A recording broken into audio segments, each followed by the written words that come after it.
చెక్కులు కూడా కట్టలేదండి పాపం వాళ్ళు లేబర్కి 2,500 చొప్పున 2,500 అది కూడా ఇవ్వాలి.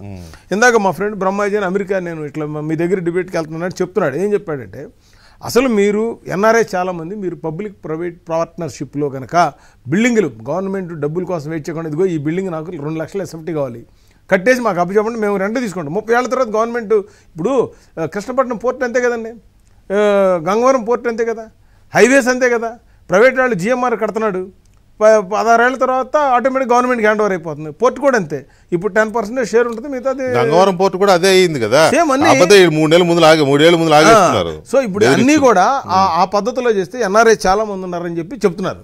నేను అనేది ఏంటంటే ఈ రోజున మీరు ఒకసారి అమిత్ షా గారు ఫస్ట్ చెప్పారు ధర్మవరం మొన్న చంద్రబాబు గారు ఆ రోజు నుంచి ఎలక్షన్ టర్న్ అయిందని. ఆ రోజు ధర్మవరంలో సత్య గారు మీటింగ్ రోజు చెప్పారు అమరావతి, అంతకుముందు తిరుపతి వచ్చినట్టు మొన్న కూడా అమరావతి పోలవరం మా ప్రయారిటీస్. మోడీ గారు కూడా అదే చెప్పారు. సో మాకు ఒక ఎజెండా అనేది చాలా క్లియర్. ఎన్డీఏ ఇవాళ సార్ నేను నాగభూషణ్ గారు ఇక్కడ పాయింట్ ఏంటంటే చెప్పండి సార్, ఇప్పుడు పోలవరం అనేది ఇరిగేషన్ ప్రాజెక్ట్.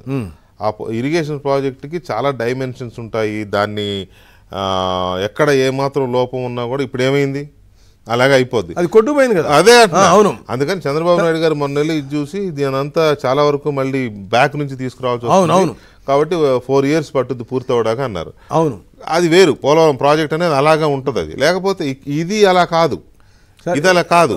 ఒక్కడే వెంకటకృష్ణ గారు ఇప్పుడు మనకి చిన్నకాకా నుంచి గన్నవరంకి ఇప్పుడు రోడ్డు 3,500 కోట్లు అక్టోబర్లో ఓపెనింగ్ అని మా వాళ్ళు డేట్ డిసైడ్ చేశారు. ఆల్రెడీ బ్రిడ్జ్ కూడా అయిపోయింది, అప్రోచ్ జరుగుతున్నాయి. ఎక్కడా తెలుసు చెప్తే నవ్వుతారు మీరు, ఈ జనం కూడా నవ్వుతారు. ఎంత దరిద్రంగా ఉందా జగన్మోహన్.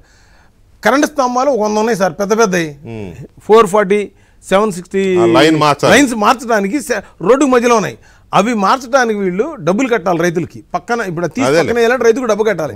అది కడతానికి డబ్బులు లేక 3,500 ప్రాజెక్టు అంటే నిర్లక్ష్యం ఒకటి. రెండోది 500 కోట్లు అక్కడ కట్టారు కదా.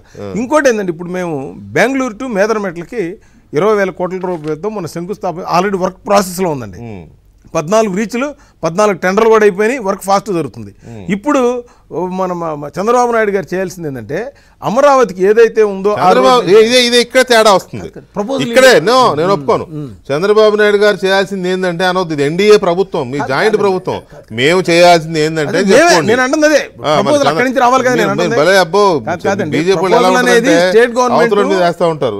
ప్రపోజల్ అనేది మాకు అక్కడి నుంచి వస్తే ఎక్కడి నుంచి ఆ దర్శి దగ్గర నుంచి అమరావతి డైరెక్ట్ గా దాంట్లో నుంచి ఇప్పుడు వి ఆకారంలో రోడ్ అయిపోతుంది ఆటోమేటిక్ గా. ఇప్పుడు ఆల్రెడీ వర్క్ జరుగుతుందని ఆపిదాన్ని క్యాన్సిల్ చేయలేరు కాబట్టి 20,000 కోట్లు. సో ఇప్పుడు ఏదైతే ఉందో అమరావతి కూడా డైరెక్ట్ బెంగళూరు వెళ్ళడానికి, చెన్నై వెళ్ళడానికి అవకాశం ఉంది. ఇప్పుడు విజయవాడ సిటీ ట్రాఫిక్ డైవర్ట్ అయ్యి హైదరాబాద్ వెళ్ళడానికి ఉంది, చెన్నై వెళ్ళడానికి ఉంది. సో నెక్స్ట్ ఈ 4-5 yearsలో మనకుంది ఏంటంటే 5 × 360 1825 రోజులు ఎవ్రీడే. ఆల్రెడీ మనకి వారం అయిపోయింది, మనకి అదే కదా 19 రోజులే మిగిలింది. సో ఎవ్రీడే కౌంట్ పెట్టుకొని చేయకపోతే మనం దీన్ని ఫాస్ట్గా పూర్తి చేయలేము. ఇవాళ పబ్లిక్ ఒకటేనండి, చాలా ఆశలు ఉన్నాయి ఎన్డీఏ కూటమి మీద.